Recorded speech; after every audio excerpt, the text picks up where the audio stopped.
हाँ जी, जय गुरुदेव, धन गुरुदेव जी सबको। कैसे हैं आप सब? तो आज हम बात करेंगे गुरुमुखी लिपि के बारे में। गुरुमुखी लिपि के बारे में जो कि अलग अलग तरह की जो है बातें हैं, अलग अलग तरह की भ्रांतियां हैं समाज में, किसने बनाई है, किसने लिखी है। आज मैं जो बात आपके सामने कर रही हूँ ये डॉक्टर मनोज दहिया जी के हवाले से कर रही हूँ, जो कि जो है उन्होंने बहुत ही रिसर्च किए हैं इस सब चीज़ों के बारे में, साइंटिफिकली प्रूवन है ये बातें। इसीलिए मैं आपको बता रही हूँ कि गुरुमुखी लिपि यानी गुरु के मुख से निकली हुई लिपि, यानी गुरु रविदास जी ने खुद अपने मुंह से जो लिपि जो है बोली है वो गुरुमुखी लिपि, खुद उन्होंने जो बनाई है वो गुरुमुखी लिपि। उन्हें लिपि बनाने की जरूरत क्यों पड़ी? सबसे बड़ा सवाल तो ये है।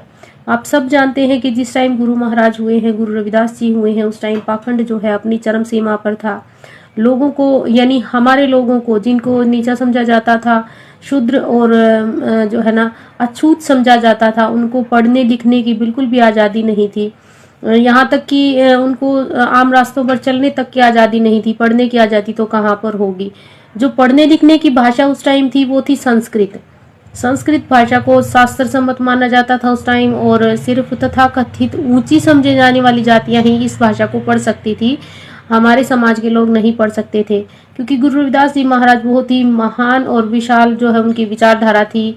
उन्होंने अपने समय में भी शिक्षा पर जोर दिया है, जैसा कि हम उनकी वाणियों में अक्सर ही पढ़ते हैं कि उन्होंने शिक्षा के महत्व को समझा, जाना। वो खुद भी पढ़े लिखे थे। उन्होंने इस समस्या को दूर करने के लिए खुद की अपनी एक लिपि बना दी।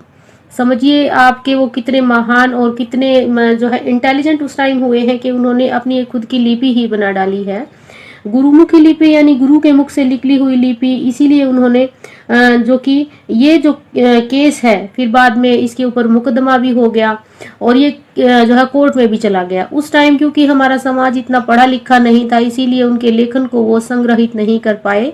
बाद में अब जब कुछ पुरातात्विक चीजें और कुछ रिसर्च इसके बारे में हो रही हैं, तो ये चीजें अब सामने आ रही हैं। 1932 में इस बारे में मुकदमा हो गया और कोर्ट में ये केस चला गया था कि ये जो है लिपि किसने बनाई है। तारीख 11 मार्च 1932 को कोर्ट का फैसला आता है कि ये लिपि गुरु रविदास जी ने ही बनाई है। इस बारे में अगर थोड़ा डिटेल में बताएं तो मुकदमा नंबर 875, अदालत शेख अब्दुल आजाद साहिब वीर LLB BA LLB ऐसा जो है नाम दर्ज है। अदालत मुतालबा भटिंडा शहर अमृतसर में केस देवीदास के नाम से है। बेटा नेकराम जात हजाम कबीर पंथी, रहने वाला अमृतसर बेगूराम बाग मुतविल गिरजाघर का जो है उन्होंने जो है ना केस किया था। केस जीता भी गया है और इस बारे में कोर्ट का फैसला भी यही आया है कि ये जो है लिपि गुरु रविदास जी ने ही बनाई है। आज हम अपने रहबर का, अपने गुरु महाराज का जितना हम जो है धन्यवाद करें, शुक्रिया करें, वो उतना ही कम है, क्योंकि उन्होंने जो हमारे समाज के लिए किया है वो बहुत ही ज़्यादा जो है बहुत ही ज़्यादा है। उन्हें, उनका आभार हम कभी शब्दों में व्यक्त ही नहीं कर सकते।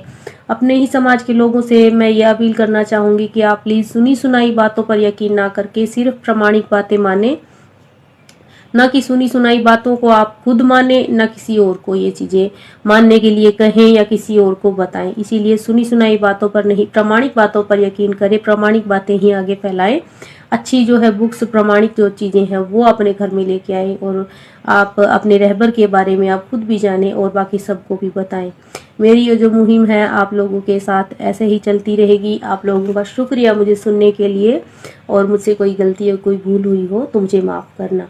जय गुरुदेव, धन गुरुदेव जी सबको।